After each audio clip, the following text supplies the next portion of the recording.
Hey guys, welcome to another edition of the Five Star Zone. I'm your host, Rico Beard, and let's break down what happened in the Big Ten for week 13. We are almost done. One final week of the season coming up, and it's going to be a big one, including the game. Michigan having Ohio State come to the big house in a game where if Michigan wins, not only are they going to be in the college football playoffs, but they may actually go to Indianapolis for the Big Ten championship game. It'll be up to 4 different teams, some tiebreakers, but they will hold the tiebreaker over Ohio State, and Michigan may end up in the Big Ten championship game. So we'll get to that a little bit later on in the week when we kind of break down that game. But just to kind of recap, just speaking of Michigan, Michigan goes to Maryland, and they lean on their running game. They lean on their running game heavily. Michigan wins 45-20, and it was Bryson Cutzel. I believe I'm saying the name right, the running back, and he went in there and he picked up where the other two guys who didn't play kind of just it's a machine. Like I'm beginning to think that you could just stick anybody in the Michigan backfield and they're going to pick up 100 yards and 2 touchdowns. That's just how it goes. That's what Sharon Moore's identity is for that offense. Michigan manhandles the Terrapins in a game where Maryland had a chance early. They dropped an interception that I think would have flipped the game, and I think it would have tied the game up, but instead they didn't. Michigan took advantage of it, and they just Maryland once again cannot put together 4 quarters of football. Michigan, as I stated, they just relied heavily on their run game, and they got it done. And even Underwood goes out there, throws for 215 yards, throws for 2 touchdowns. It was a balanced game. It was a game where, unfortunately, they did lose Bredesen. It looks like he's injured. We got to see how injured. He was on crutches at the end of the game. He was walking off. We'll see if he's going to be available for the Ohio State game. Ohio State, they rolled 42-9 over Rutgers. I don't think that anybody, no one saw that thing even being close, and it wasn't close. So with Ohio State, I mean, for the Buckeyes, I don't know if they're bored. I don't know. I don't know what the Buckeyes are, but I'll say this. This may be a better Buckeye team than it was last year. And last year's team won the national title. This year's team, under Sands, a quarterback who I think he's going to be in New York. And depending on what happens in the Big Ten championship game, if things go the way that they go, they'll play Indiana. I think the winner of that game, either he or Mendoza, will win the Heisman. This Ohio State team is a machine. The funny thing is Matt Patricia is defensive coordinator. I don't know what Matt wants to be when he grows up, but if Matt wants to stick in the college world, Matt can have any job he wants. Now, he may just stick with Ohio State because right now, I guess the best he has to do is recruit. I don't know if he wants a head coaching job because the head coach has to be the head coach. He has to be the babysitter. He has to be the fundraiser. He has to be the jack of all trades.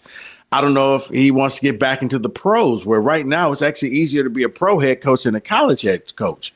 I don't know. All I know is with this defense, I do believe that only one team, and that's Penn State, has scored more than 2 touchdowns against this Buckeye defense. Phenomenal. Like the way they're beating people, it's almost a little bit of boredom. It's ho-hum. Yeah, Ohio State won again. But I think we need to take a step back. They've been really the one consistent in college football this year that Ohio State's going to beat the brakes off of whoever they play. Every other team's gone up, it's gone down. Well, they had this, they had a scare. Buckeyes, let me see. What was their biggest scare? Let's find out. Let me take a quick look. Ohio State's biggest scare was probably Penn State. And they were tied at the half, or Penn State was real close at the half. Other than that, the Buckeyes pretty much have done their thing. The Texas game, 14-7. Sands' first game, and Arch Manning had all the hype, 14-7. After that, they've rolled teams. So therefore, I look at this Buckeye team. I think that they're the best team, not only in the Big Ten. I think they're the best team in the nation. I think that this Ohio State team is better than the team that won the national title last year. If they don't go back to back, I will be highly disappointed. I have a hard time seeing how they're not going to go back to back. All right, Oregon. Oregon put a bullet in the hopes and dreams of Lincoln Riley and the USC Trojans. They beat them 42-27. USC needed this game if they wanted to keep any hopes of going to the college football playoffs alive. They didn't. And surprisingly, USC has not made the college football playoff yet. And Lincoln Riley has not gotten it done at USC, despite all the resources that he has. Guys, he's a little bit of James Franklin where he cannot win that big game. And you saw another example of that going to Oregon, a game at Allison Stadium, where he had the opportunity to really put to actually quell those types of statements, but he didn't. And they lose this game. Oregon, I say, wins 42-27. And now, if you're USC, I mean, you got the number one recruiting class coming in next year with Lincoln Riley. But you got to wonder how long is the patience going to be for Lincoln Riley at USC? Because like I said, he's been handed everything, and he's yet to get any results. So that may be something we watch come next season. If things sputter a little bit, I look for maybe USC to just move on from Lincoln Riley. I mean, it took a while for the divorce to happen at Penn State with James Franklin, but you keep losing the big games and the fan bases will become disenfranchised with you. We've already seen examples of that. We got Michigan State. I want to get to the Penn State game last because I got something to say about that. But we got Michigan State going on the road and then losing to an Iowa team 20-17. Iowa probably played their worst game in a long time. They were 1 of 10 on third down conversions. But Michigan State did something that I don't think that anybody would even, if remotely smart, would have done. But they kicked to Caden Weegan. He set the record of punt returns for touchdowns out of Iowa. They did it not once, not twice. They did it 3 times. Now, he scored on 1, but why would you keep kicking it to this man? That's got to be the dumbest thing ever, but you kept doing it. You lose the game. You were up 10, and you found a way to lose the game in the fourth quarter. You were up 17-7 with about 10 minutes to go. And for a team that hasn't won a game in the Big Ten, why Jonathan Smith on a 4th and 2 didn't just go for it at midfield? Because I'm thinking, you know what, dude, you got nothing to lose. And then I thought about it. I understand why Jonathan Smith didn't go for it on 4th and 2. I had long conversations with Jim Costa before the Lions pregame show. And I had to explain to him, Jim, I've seen this team at home get stuffed multiple times on 4th and 1. What makes me think they can get 4th and 2? 4th and 2 to this offense, it might as well be 4th and 20 because they can't get it. They get run stuff. They go to trick play. They can't get 4th and 1s. So I understand why you did it. But then, dude, I don't know. I mean, look, Iowa made some spectacular catches. They had the walk-off field goal to win the game. But you had a chance to maybe get your first win. And you didn't. Now you're facing a Maryland team, and the game is so bad. It's going to be at Ford Field. This game is so bad. They're giving away tickets. That basically, if you know somebody who has a ticket, you can bring a friend for free because nobody wants to go. The apathy has kicked in with the Michigan State fan base, and I don't blame them. I mean, it's to the point now, heck, if I'm a Spartan fan, because I waited as long as I could to do this pod because I was waiting to see if Jay Batt was going to fire Jonathan Smith. So in order to get this out timely, as of now, when I'm recording this, Jonathan Smith still has a job at Michigan State. If Jonathan, and it looks like he's going to be because he's going to hold a press conference on Monday. I got that email. And then I actually saw that there's going to be some recruit, a transfer guy from the portal is going to be making an official visit up to Michigan State this coming for this weekend for the game for Maryland at Ford Field. It's to the point now where it looks like, without saying it, Jay Batt's just going to bring him back, which I think is disappointing because I've seen now Wisconsin, They said, okay, we're going to bring Luke Fickell back. And it's actually kind of rejuvenated the Wisconsin team, but they go out there and they get a big win over a ranked Illinois team. Maryland comes out and they back up Mike Locksley. Florida State comes out and they back up Mike Norvell. And yet we get crickets from the Michigan State athletic director, which leads me to wonder, is he Batman or is he Bateman from those State Farm commercials? Is he Jason Bateman? Say something. He's at every press conference. He sits in the back and he says absolutely nothing. He just watches as Jonathan Smith takes all the bullets. And at some point, Jonathan Smith will say, well, I meet with him every week. Okay, well, that's fine.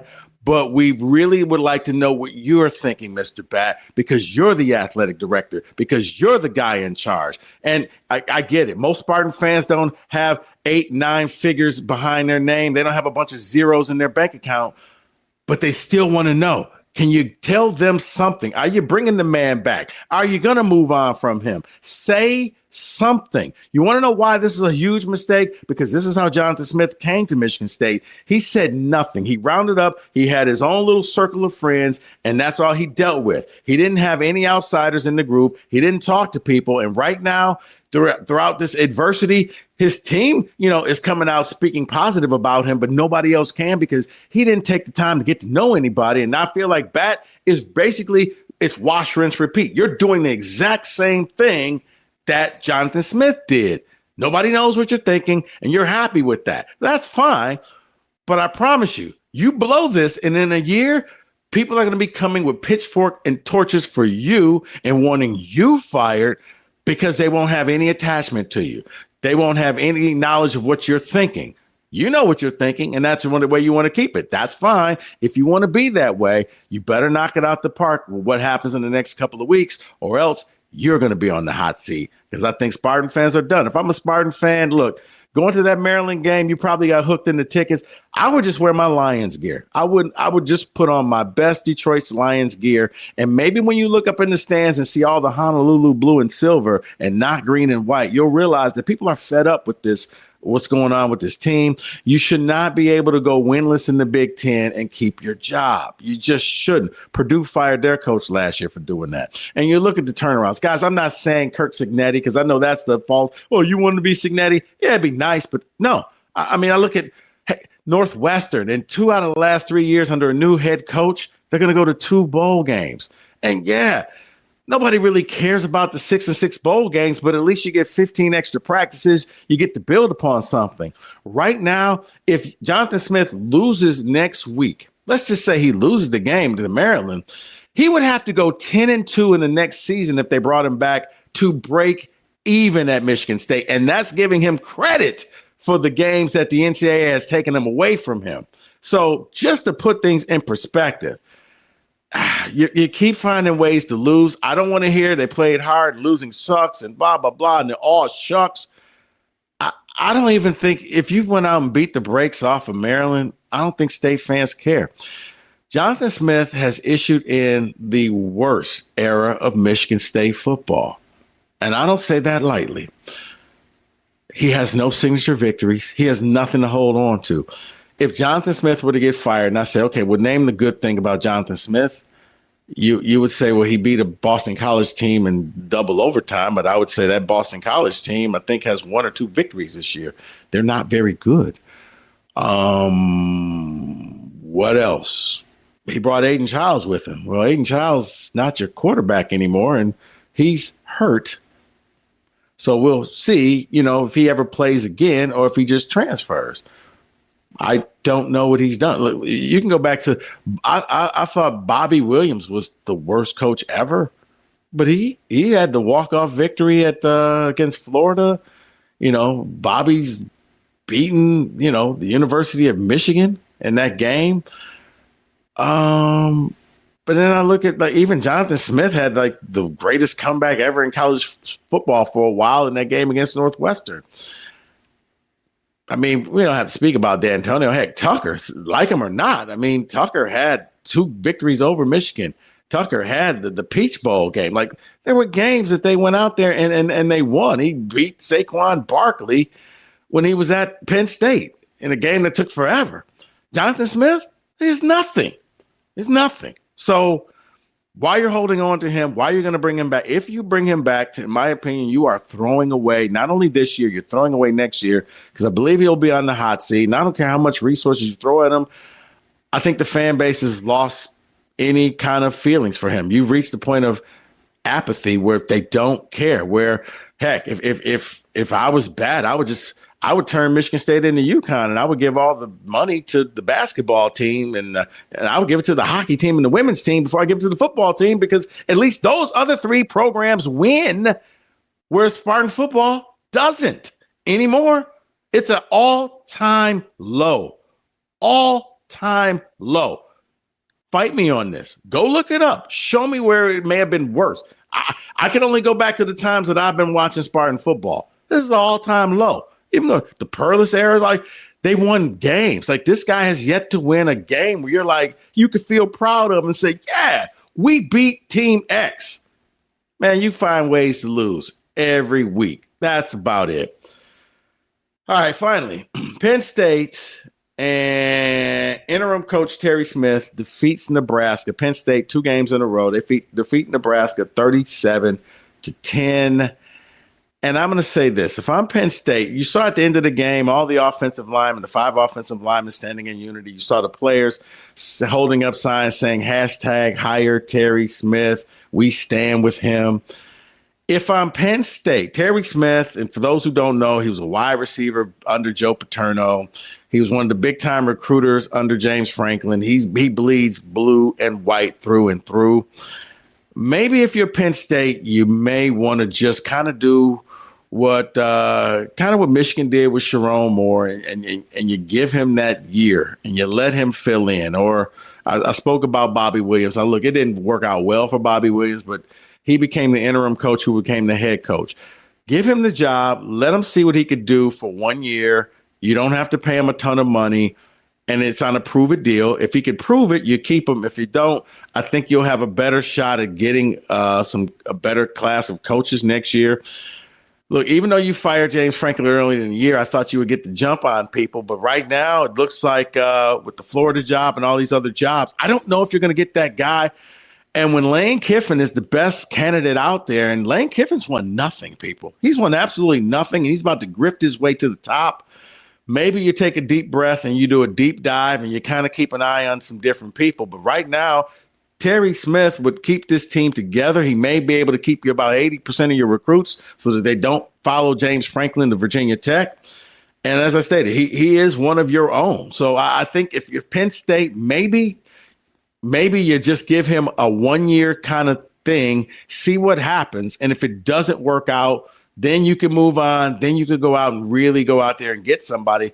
I don't know where Penn State is going. I don't know how much they want to spend. I don't know what they're going to try to do. But you were able to negotiate that James Franklin contract to a lot less because he took the Virginia Tech job. Maybe you hire him in as the permanent coach on a prove-it deal and see what you have. Look, it kind of it's working for Northwestern now, and except for Penn State has more resources. Just something that you may want to do, just something that I thought about. But if I'm Penn State, if I'm a fan, and look, I don't have any close ties to the Nittany Lions to hear what they're saying, but when I see the players come out and publicly campaigning for him, and I see how hard this Penn State team could have quit. When he got the job, they lost their first 3 games, and it just looked as if, this is going to fall off the rails. But then they rallied. And granted, one of the wins was against a hapless Michigan State team and Jonathan Smith, who can't coach his way out of a paper bag right now. But that Penn State team played hard. They played tough, and maybe you should give this guy an opportunity because he's finding ways to get victories, unlike Jonathan Smith, where they're playing tough, but they don't win games. And heck, going back to Smith, when Kurt Ferentz has to come out and basically back you up, that's to me is the kiss of death. Because Ferentz is like, well, they would have fired me. Well, Kurt, it was a different game back in 2000 where you actually had to develop your own players. There was no transfer portal. You can flip a team, and in 2 years, you should not be winless in your own conference. That's why I think it's totally unacceptable to bring Jonathan Smith back. Now, saying all that, it all lines up, Spartan fans, that he is going to be back. You're going to be angry. Don't blame me. this is where, J-Bat, you better be right. And if you're right, I'll tip my cap to you and I'll say, job well done. I'll shut the hell up and I'll never question you again. But you get this thing wrong, and good luck to you, because fans will turn on you. That's it. All right. We got some big games coming up this weekend, including Michigan.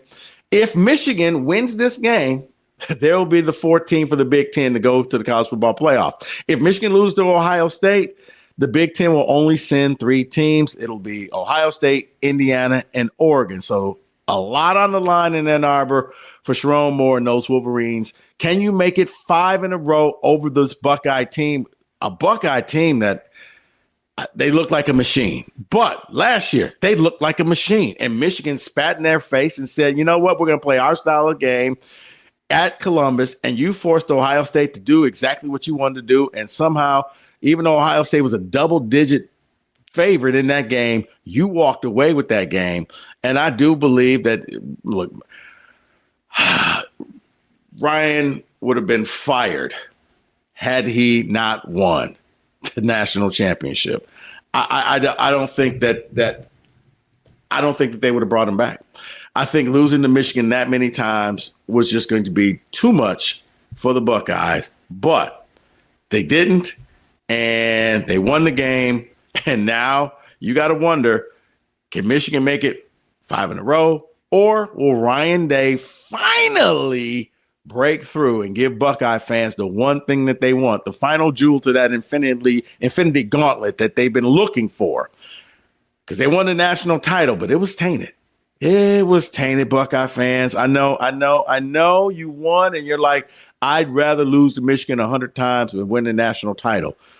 But every Michigan friend and every Michigan troll that you know gets under your skin when they say, but you can't beat us. It's been over 2,000 days.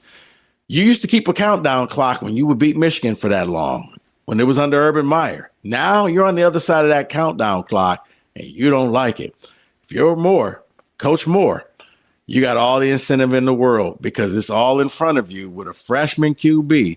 You win this game, you're in the playoffs, and you may even be in the Big Ten championship game with a chance to flat outright win the Big Ten and maybe even get a bye in the college football playoffs. Just something to think about, something to shoot for.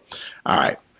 That's this episode of the 5-Star Zone. And like I said, as recording this, Jonathan Smith still has a job. Don't know why. I'm your host, Rico Beard. Thanks for liking and watching and subscribing to the 5-Star Zone. I'll be back later on in the week. Until then, have a safe week and happy Thanksgiving to you.